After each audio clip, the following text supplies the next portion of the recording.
Okay, am I in A, Vanuatu, B, Tahiti, C, Fiji, or D,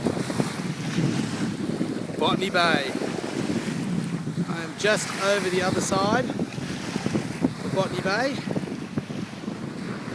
just across from the, I think it's the St George Sailing Club. Parked in one of the back streets, took one of the alleyways down to one of these little private beaches, semi-private, and just up from the bridge over here. And this, I've forgotten the name of the island, but I will put it up when I find out.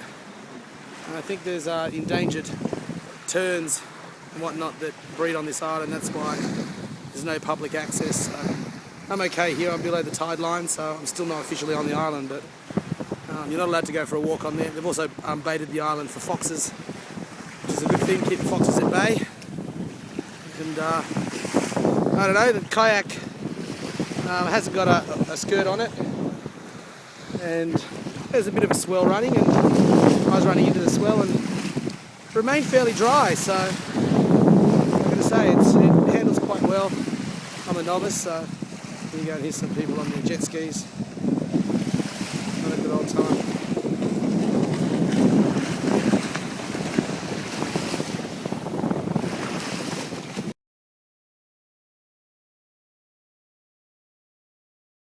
Okay, folks, this was kayak adventure number 2, and as you can see on the map here where the cursor is, it's Botany Bay. Sort of first place that Captain Cook landed before he decided to head north and head up into Sydney Harbour there. But what I did was I decided to have a little paddle. It's my local area, so I decided we'd have a little paddle in Botany Bay and see what that was like. And yeah, it was surprisingly pleasant place to paddle. What I did was I started here. We came in off a small street called Primrose Avenue, which is just there, and we came down onto the beach here near the you can see the Georges River 16-foot sailing club. I launched off this beach here, and we headed across the bay. It's probably the narrowest point of the bay because it's where the bridge crosses, and we crossed across here to a place called Carter Island. There was a small sandy beach there, and I've got a bit of film of that.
Just come across from that island that we were just on, come into a bit of a mangrove bay, and there's a few people around. It's a Sunday, so there's a lot of fishermen out and about, a lot of jet skis and whatnot, but still get a lot of water to yourself. I think if you came out here on a weekday or maybe in the cooler months, I think you'd pretty much have this place to yourself. Presently we've got a little family group there up on the beach with all their toys, their jet skis and their boats and whatnot, having a good old time, enjoying the place. But water's not as quite as clean here because there's a lot of organic matter in it because it's a mangrove. But it's still very nice. You wouldn't know you were in the middle of Sydney. Well, I just found out where I am. I'm at the Towra Point Nature Reserve. Entry by permit only. No dogs, no something else, and no camping. I'm sure that they could probably spend a little bit more money on the signs. But that's all the government funding for you. That doesn't happen.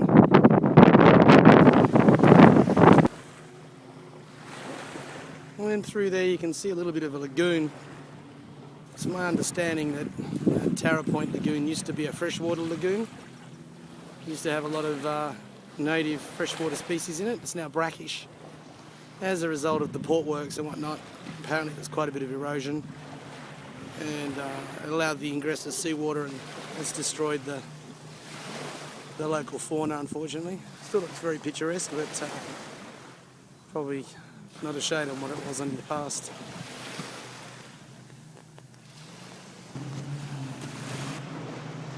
I am going for a swim.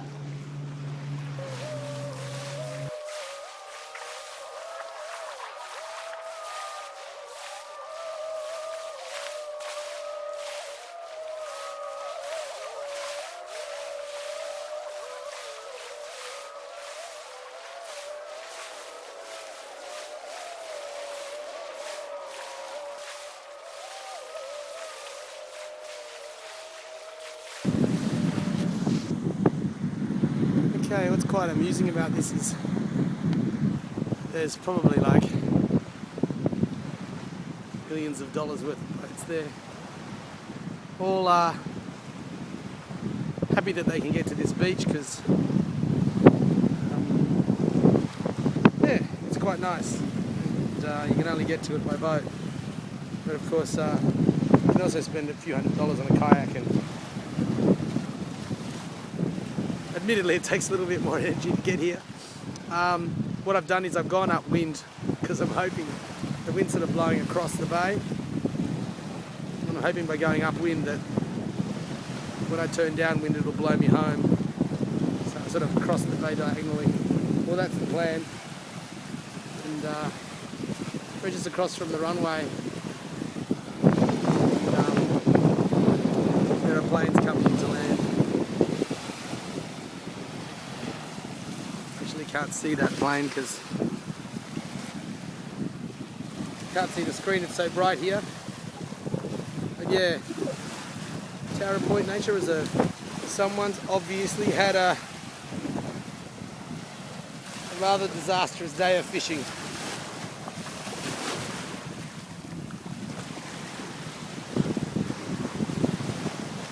And poor old boats ended up on the beach.